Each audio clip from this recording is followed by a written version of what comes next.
Assalamualaikum dan salam sejahtera. Saya Rosli HM. Hari ini ingin berkongsi sedikit maklumat mengenai keadaan bunga dan buah kelapa yang pokoknya baru belajar berbuah. Ini adalah lot kelapa matak berusia 3 tahun 2 bulan. Bagaimanapun, ada pokok kelapa matak yang berusia 1 tahun dan 2 tahun kerana pokok asalnya mati. Pokok kelapa ini 2 tahun dijaga dan 1 tahun tidak dijaga. Keseluruhan pokok dalam lot ini adalah berjumlah 250 pokok. Pokok kelapa matang ini ada yang telah mula berbunga di usia 2 tahun dan masih banyak pokok lagi yang belum berbunga.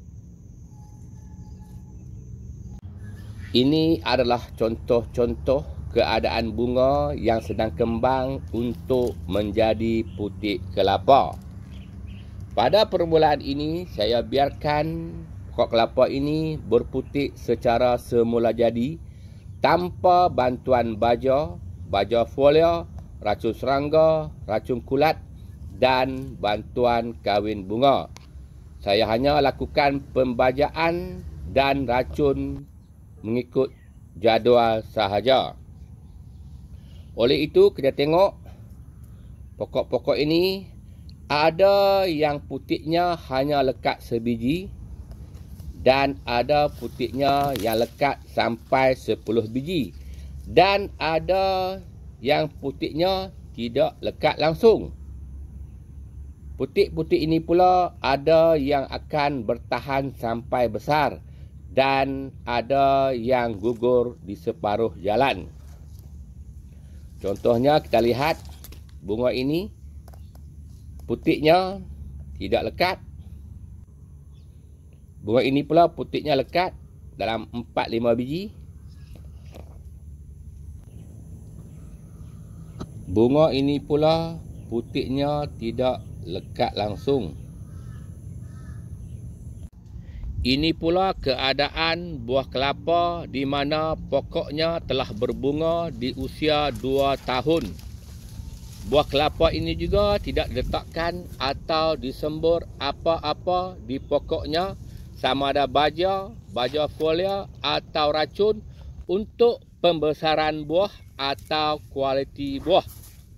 Buah ini dibiarkan membesar secara semula jadi. Saya hanya lakukan pembajaan dan semburan racun mengikut jadual sahaja. Oleh itu kita tengok buah ini agak tidak berkualiti. Ada buah yang kecil dan tidak membesar. Dan ada juga buah yang kecil tetapi panjang. Ini pula keadaan pokok kelapa matak yang mula berbunga di usia 2 tahun.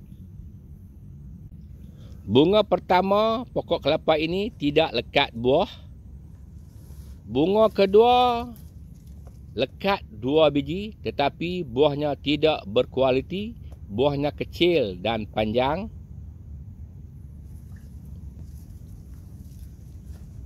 Bunga ketiga buahnya lekat sebiji tetapi tidak berkualiti.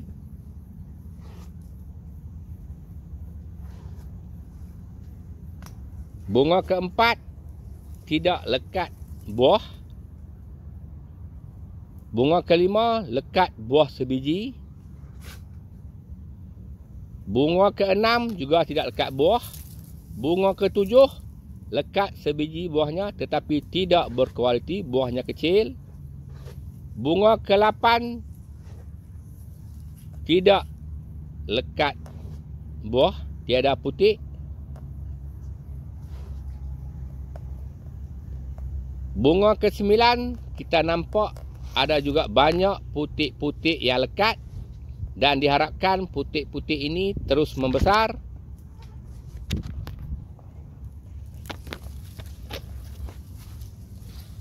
Dan bunga ke-10 kita tengok banyak putik-putik buah kelapa yang lekat. Dan kita juga berharap agar putik ini terus membesar. Kita tengok banyak juga bunga atau mayang kelapa yang baru keluar. Sekian dulu untuk kali ini. Bertemu lagi kita di masa akan datang. Saya Rosli HM. Sekian, terima kasih.